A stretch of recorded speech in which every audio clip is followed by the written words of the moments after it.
Welcome back to Physical Science 101.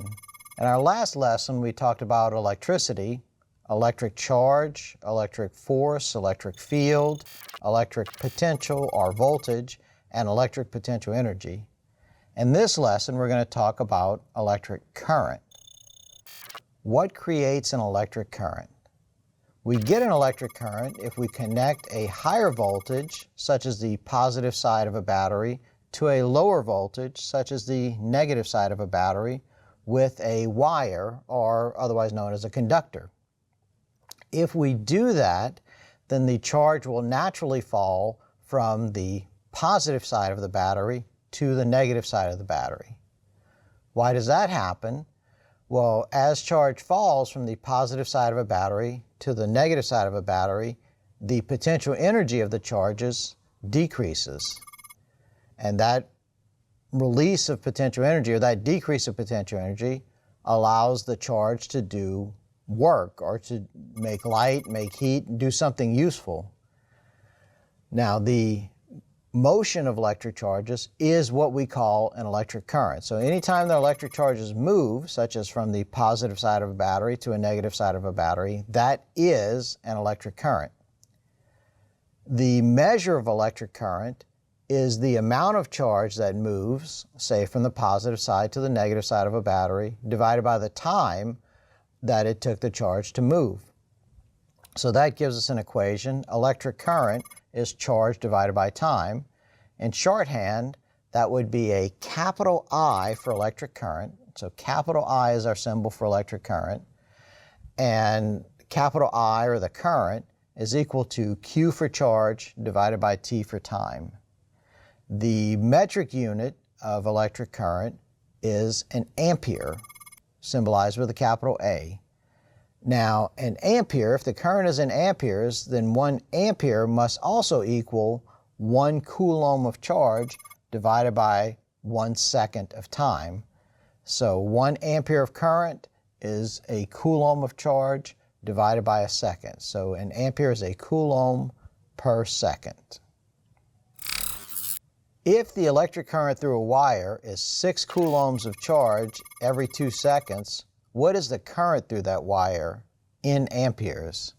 So I'd like you to work this out, hit pause, work it out, and when you have an answer, hit play again to see me work it out with you.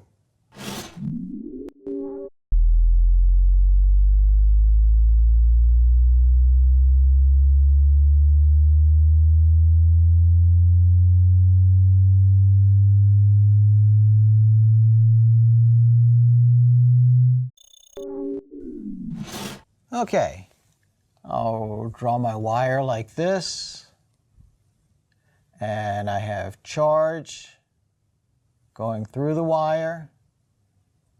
The charge, Q, is 6 coulombs, and the time that it took was 2 seconds.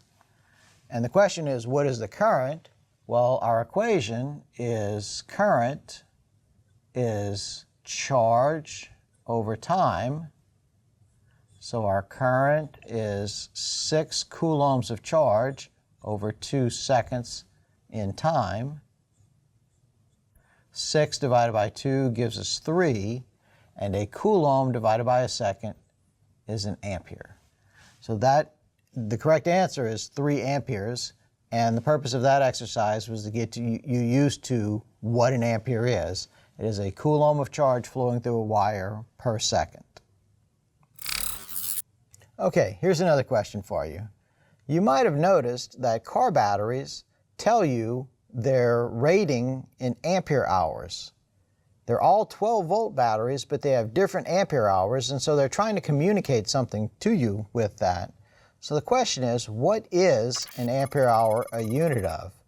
I'd like you to think about that. So pause, think about that, and when you have an answer, hit play again.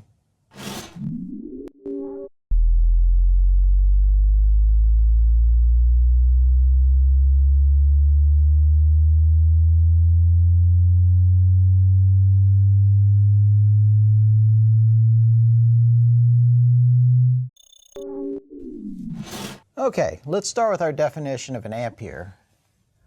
1 ampere is 1 coulomb per second.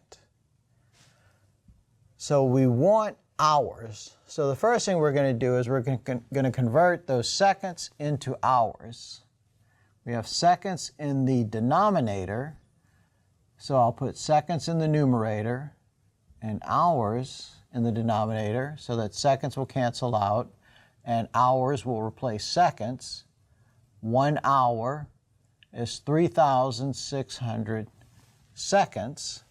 So 1 ampere is 1 times 3,600, so that would be 3,600 coulombs per hour. So 1 ampere is 3,600 coulombs per hour.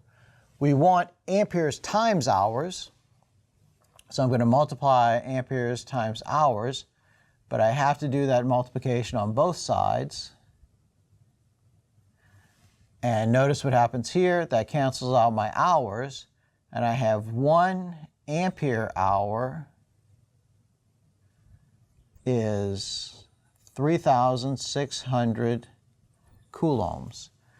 So that tells you what an ampere hour is a unit of. If 1 ampere hour is 3,600 coulombs of charge, then the ampere hour must be a unit of charge. So what those batteries are telling you when they give you a rating in ampere hours is they're telling you the amount of charge that that battery is capable of holding.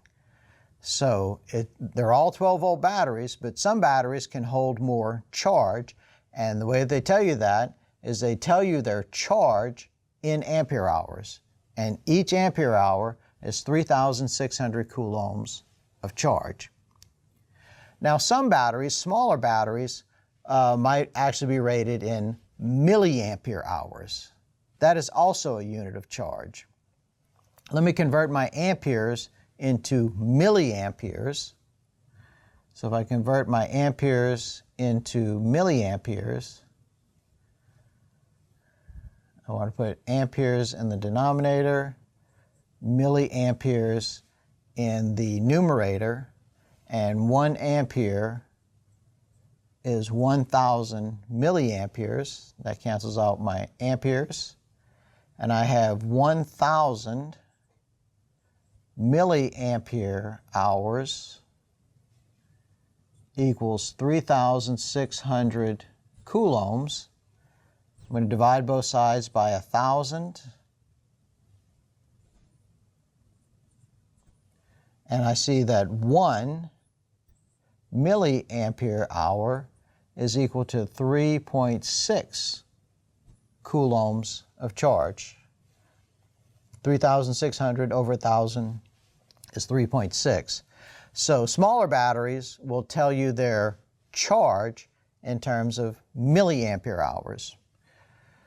But they're telling you the same thing. They're telling you the amount of charge that they can hold. So you can have different batteries with the same voltage, but different capacities to hold charge. So different charge capacity. And that charge capacity they will tell you in either ampere hours or milliampere hours. Okay, here's another question for you. Units of coulombs per second are a measure called A, a volt, B, an amp, C, an ohm, or D, a watt. Think about it, come down with an answer, pause if you have to, and then continue when you're ready to see the answer.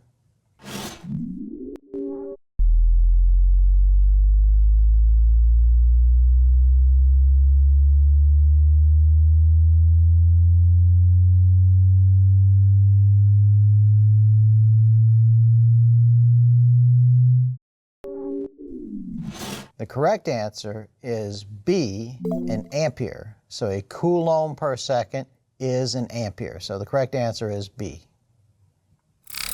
So we've talked about electric charge flowing from the positive side of a battery to the negative side of a battery, giving us an electric current.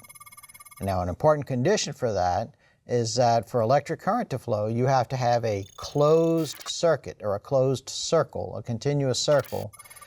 There can't be any breaks in the circle or current won't flow at all. As a matter of fact, the purpose of a switch is to open the circuit so that current won't flow. Let's take a look at a simple circuit.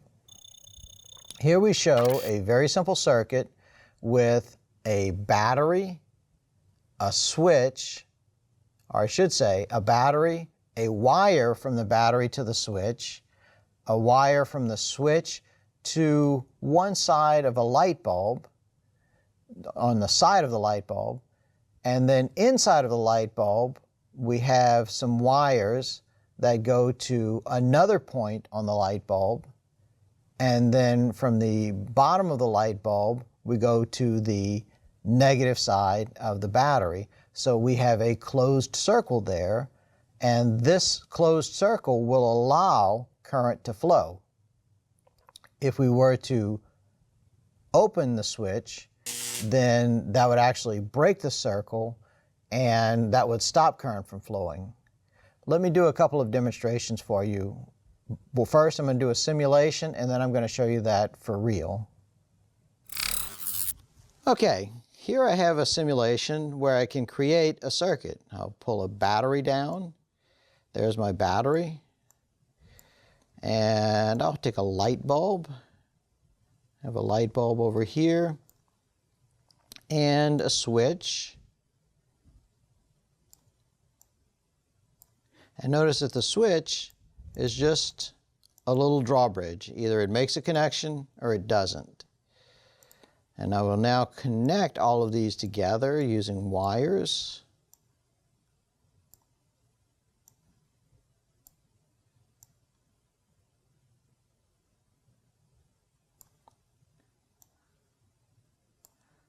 Okay, there we have our circuit. So I've connected the battery to the switch, to the light bulb, and back to the battery. Okay, so once I close the switch, we will have a closed circuit. We'll have a full circle. But right now I don't because my circuit is broken, or my circle is broken, because the switch is open, the drawbridge is up, and no current can flow in the circuit. As soon as I close this switch, current starts to flow. These arrows represent the current flow. They flow through from the battery, through the switch, through the light bulb, back to the battery, forming a closed circle, and the light is working. So, as I said, this is like a flashlight, and I can turn my flashlight off by opening the switch, and there you go. So once I open the switch, then the current stops flowing immediately. So as soon as I close it, current starts to flow, and as soon as I open it, the current stops. So this is a simple circuit, just one circle for current to flow in. Current flows whenever there is a complete circle and stops as soon as there is not a complete circle. Okay, so here we have that circuit for real. We start off with a battery. We have a battery. This is a 1.5 volt AA battery. This is the positive side up here and the negative side down here. From the positive side, we have a wire connected, and that wire runs to one side of our switch. So this is one side of the switch. This is the other side of the switch. The switch is open right now, so we don't have a circuit. The drawbridge is up, so the current cannot flow from this side of the switch to the other side of the switch. When I do close the switch, then the current will flow to this side, which connects us to a wire, to our light bulb. This wire is connected to the bottom of the light bulb, and this wire is connected to the side of the light bulb. So the current flows into the light bulb from the bottom and out from the side. So if you look at a light bulb, you'll notice it usually has a metal piece on the bottom and then metal around the sides with some ceramic insulator in between. So that's two connections to the light bulb. So the current goes in on the bottom and comes out on the side. and then that wire goes back to the battery, completing our circuit, or at least once I close the switch, we'll have a complete circuit.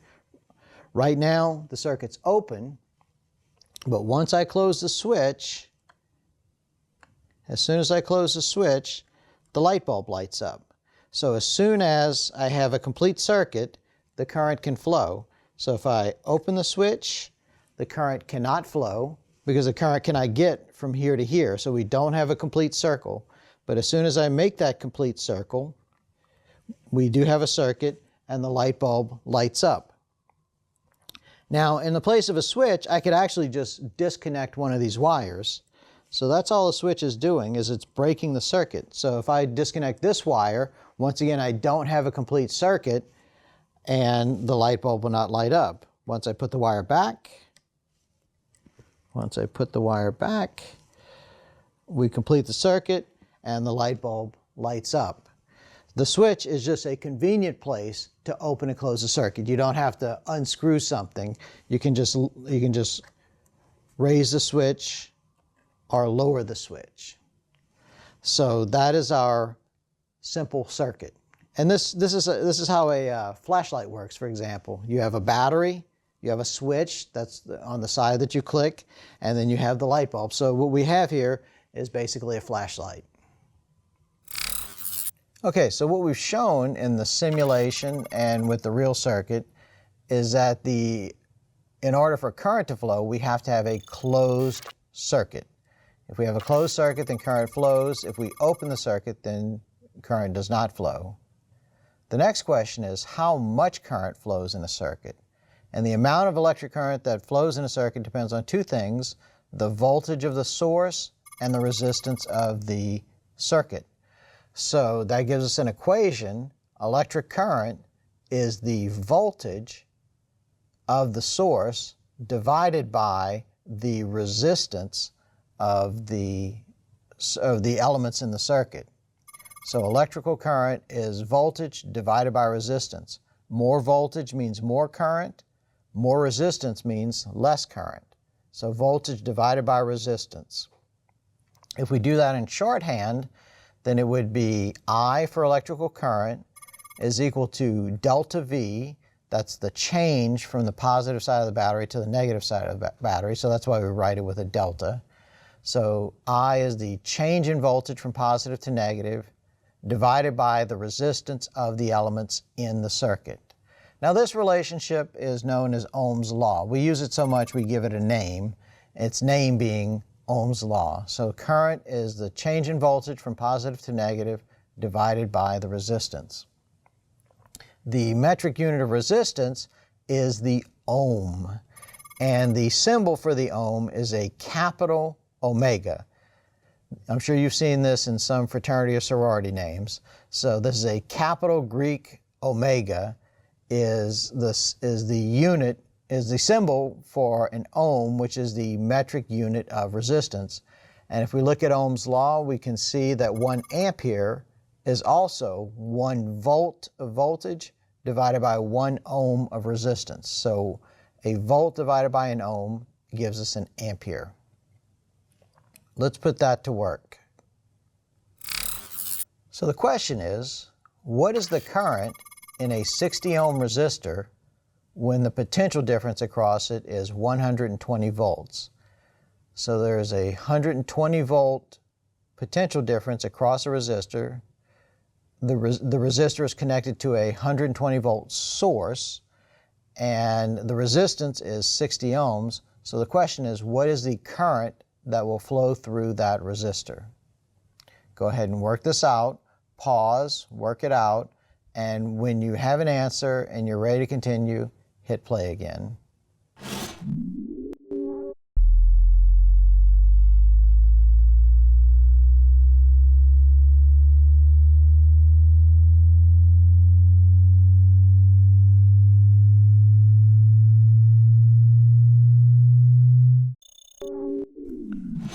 Okay, so here's our resistor,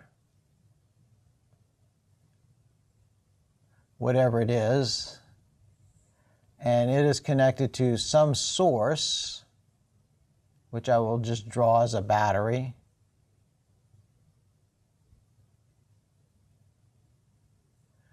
More likely it's being plugged in your house because that's more of 120 volts, but I'm going to say that the voltage is 120 volts and the resistance is 60 ohms, so omega for ohms. And we want to know how much current flows through the circuit. How much current flows through that circuit. We use Ohm's law. Current is change in voltage over resistance. The current is 120 volts divided by 60 ohms of resistance. 120 divided by 60 is 2. And a volt divided by an ohm is an ampere. So the current that flows through that resistor is 2 amperes. Okay, here's another question. There is a current of 4 amperes through a toaster connected to a 120 volt circuit.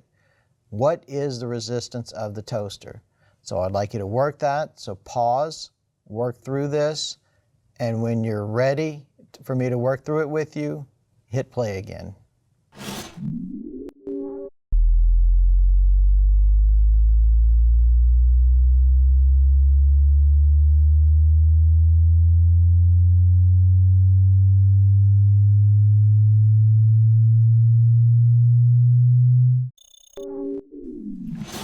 Okay, now I'm going to draw this toaster actually plugged into the wall. Okay, there's the plugs of the toaster, and somehow over here the 2 plugs of the toaster have they're connected to your 120 volt circuit in your house, but that plug actually has 2 wires in the cord. So there's 2 prongs on the plug. There's 2 wires in the cord, and those wires go to your toaster, which is basically a coil of wire that just gets hot. So that's the toaster. And with that 120 volts, some current flows through. And the current is 4 amps of current. So 120 volt source from your house. The toaster has a resistor in it, and the question is, what is the resistance of the toaster? So we want to know the resistance, we know the current and the voltage. So the 2 sides of your outlet, the 2 holes that you plug your prong in, they have a voltage difference between them of 120 volts. So the question is, what is the resistance? Well, this is Ohm's law again. Current is voltage over resistance. We want to find resistance. So first, I'm going to multiply both sides by resistance. So I have resistance times current is change in voltage, because those resistances cancel out.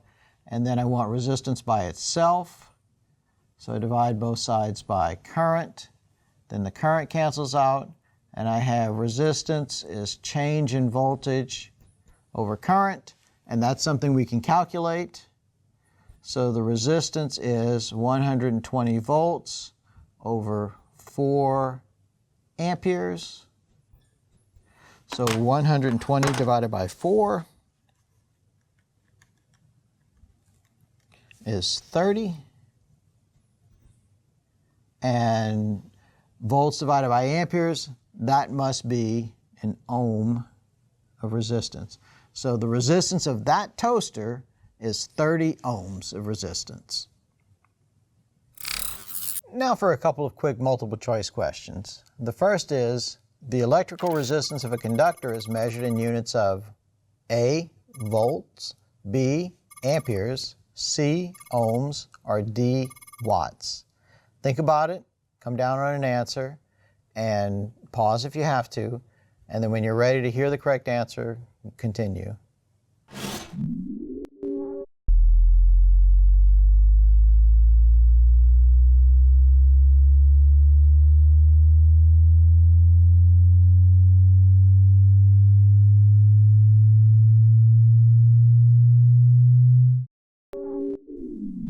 The correct answer is the unit of electrical resistance is the ohm.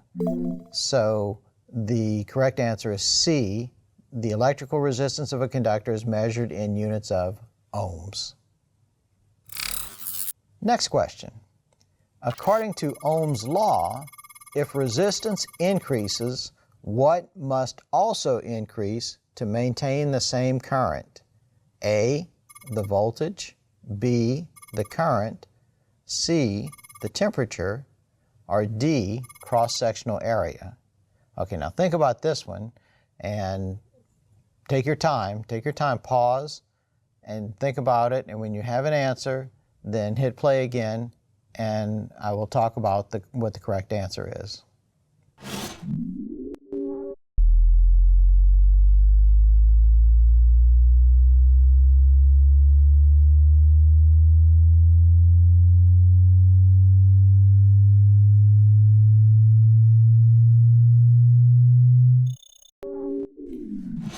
Okay, the question said, according to Ohm's law. So what's Ohm's law? Ohm's law is the current is equal to the voltage over the resistance.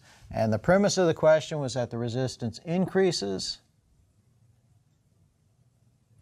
while the current stays the same. So we have a fraction here. The denominator is increasing, but the fraction stays the same, so the numerator must also be increasing. And what's the numerator? The numerator is the voltage. So if the resistance increases while the current stays the same, the voltage must also increase. So the correct answer is A, voltage. Okay, so far we've been talking about what we call simple circuits, or a single circle for the current to flow in. There's another kind of circuit that we have to talk about, and that is a parallel circuit. So here is a picture of a parallel circuit and a diagram of a parallel circuit. What makes a parallel circuit is that there are different paths for the current to flow through. So if we look at this picture, we have a battery, and then the battery is connected to 3 different wires that go to 3 different switches. And each one of those switches is connected to its own light bulb. And then those light bulbs have wires coming back together to have one wire going back to the battery. So you can see this in the diagram as well. Now, so there are 3 paths, 3 parallel paths for current to flow in. The current flows from the battery to the spot where it diverges into the different paths, and then it converges back again to go back to the battery. So why would we do that? Well, the reason for doing that is because then each of those switches can control those light bulbs independently. You can turn on 2 of the light bulbs, as we see here, and have 1 stay off, or any other combination that you want. So the lights don't have to go on or off together. They can go on and off independently. Now, the thing about a parallel circuit is that in the wires connecting to the battery, the currents that go through each of the light bulbs adds up. So the currents through each of your parallel circuits add up when they get to the battery or coming from the battery. So the rule about parallel circuits is that the currents all add up. Let me do a couple of demonstrations for you. First, I'm going to do a demonstration with a simulation in PhET, and then I'm going to do it for real. Okay. We're back with our circuit that we had before. I haven't done anything to it, but now I will. I'm going to make a parallel circuit out of this. And the way that I'm going to do that is I'm going to add another light bulb. I might have to move everything down a little bit. to make some room. There we go.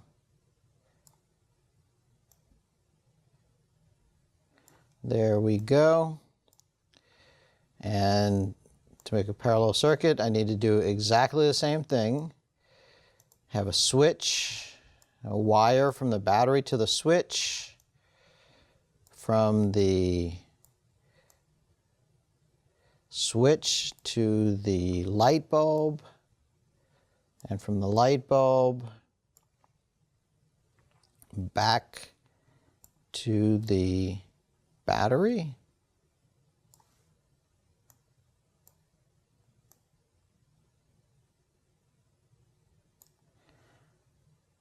And one more wire.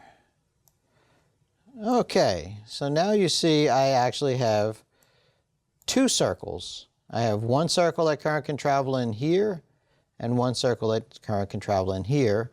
And actually, I'm going to add one more thing. I'm going to add an ammeter to this circuit.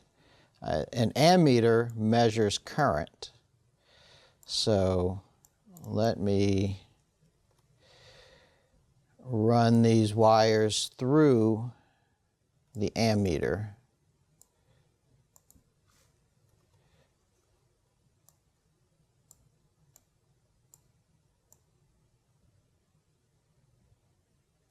There we go, because we're going to measure the current. There we go. We're going to measure the current that's going through this circuit right here. Okay, right now there's no current flowing because both of my switches are open and the light bulbs are off. I can turn one of the light bulbs on by closing its switch. So one light bulb is on, the other's off. And you can see that there is current flowing through this circle. So there's one circle with current flowing. And notice that we have 0.9 amperes of current flowing. I can turn on the other light bulb by closing its switch. Now you can see that we have two circles. We have two paths that the current can flow through. One from the battery through the ammeter to this light bulb, back to the battery, and the other path, the alternate path, goes through this light bulb. That makes both light bulbs independent, so I can turn one on and leave the other off, turn them both off. I can switch which one I have on, or I can have both on. So both light bulbs are now independent because they are on independent circuits. So this is a parallel circuit. There are two parallel paths for the current to take. The current can go either up or down right here, but it comes back together right here. So there are two paths for the current. Each has its own switch, each has its own light, so we can operate them independently. But notice what happens to the current. With one light bulb, I have 0.9 amperes of current flowing. With two light bulbs, I have 1.8 amperes of current flowing. So with two lights, I've doubled the current that's flowing through this wire. If I were to put enough light bulbs on this circuit, I could get up to a dangerous amount of current. So that is the concern with parallel circuits, is that the total current that's coming from your source, or the total current that's going through this wire right here, is the sum of the currents going through either circuit. So either circuit has 0.9 amperes of current.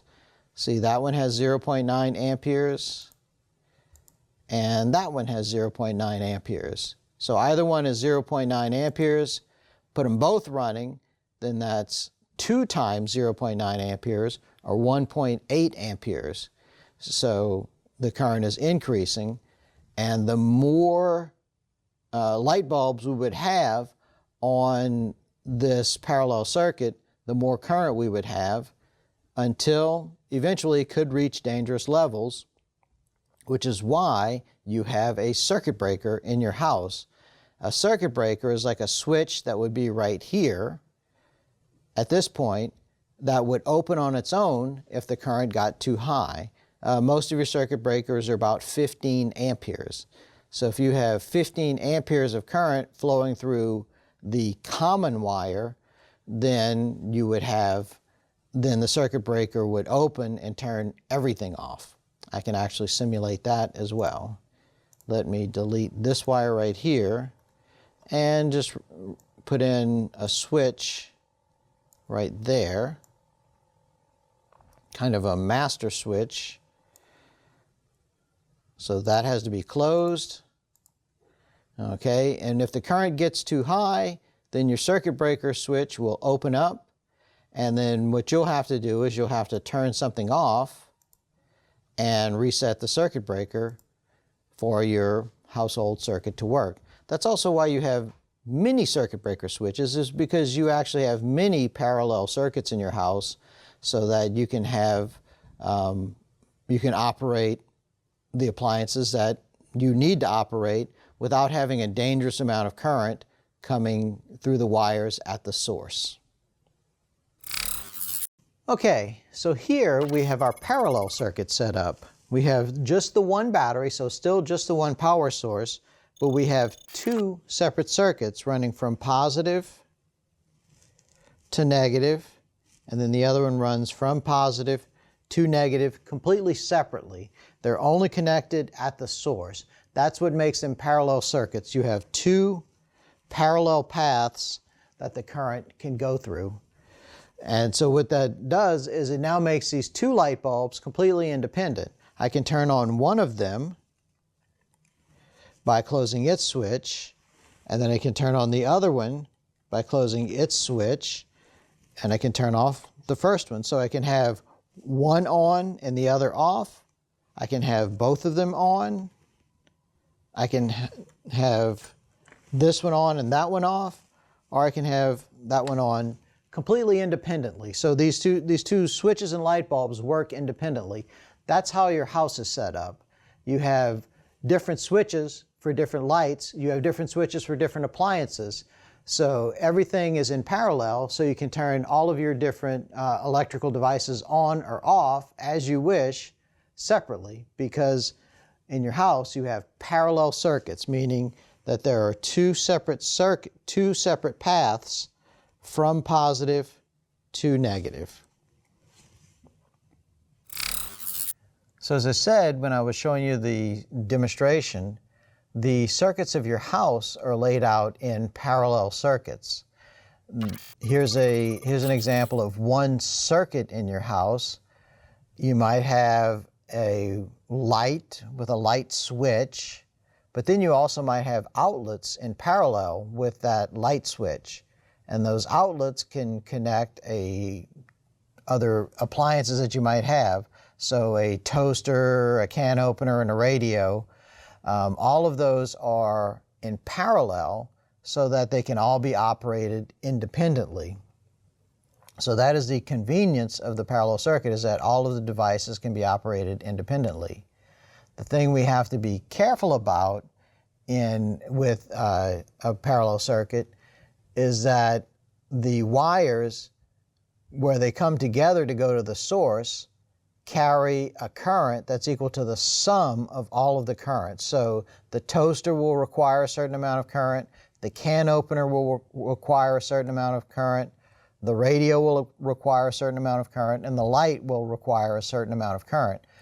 And if you operate them all at the same time, then that current will add up, and you can get to dangerously high levels of current. Dangerous because if there's too much current flowing through a wire, then the wire will heat up. All wires have at least a small amount of resistance, so as the current flows through them, then the wire will heat up, and with more than about 15 amperes of current, those wires can get hot enough to cause a fire. So that is why you have what are called circuit breakers, which is an automatic switch. So the circuit breakers are rated in amperes. Mostly they're 15 ampere circuit breakers. So if the wire in a parallel circuit, if the current in a parallel circuit gets above 15 amperes, that circuit breaker will cut out. and it will say you have too many devices operating on this circuit and you will have to turn some of them off. So you have to turn some of them off, go reset the circuit breaker, and then operate the smaller number of appliances. So each circuit in your house, as I said, is limited to about 15 amperes. Some are 20 amperes because they will have thicker wires that can carry more current. But typically it's 15 amperes. And so that's why you also have multiple circuits. So you have parallel circuits in parallel. So each circuit breaker in your house is a different parallel circuit in your house. So when your house is being built, they design it to give you enough circuits that you can operate a reasonable amount of devices in your house without the circuit breaker tripping continuously and without having a fire. To finish up this lesson, I have one more question for you. A parallel circuit has wires that are lined up side by side, the same current flowing through one resistance after another, separate pathways for the current to flow through, or D, none of the above. So what is the best answer to this question? Think about it, come down on a definite answer, pause, and then when you're ready to see the correct answer, hit play again.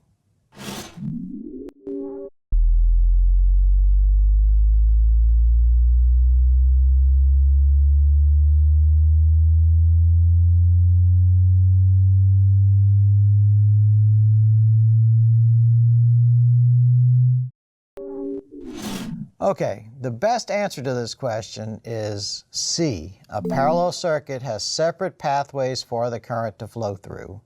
That is what a parallel circuit is. Now, in our diagrams, they usually do draw those pathways side by side, so you might have thought A, but that's actually not necessary. Those wires of a circuit, they don't have to be lined up side by side. They can go in any way they want. But the defining feature of a parallel circuit is that a parallel circuit has separate pathways for the current to flow through. So the best answer to this question is C. A parallel circuit has separate pathways for the current to flow through. So that's the end of this lesson. In this lesson we talked all about electrical current. In our next lesson we're going to talk about electrical power and alternating current. Until then, think science.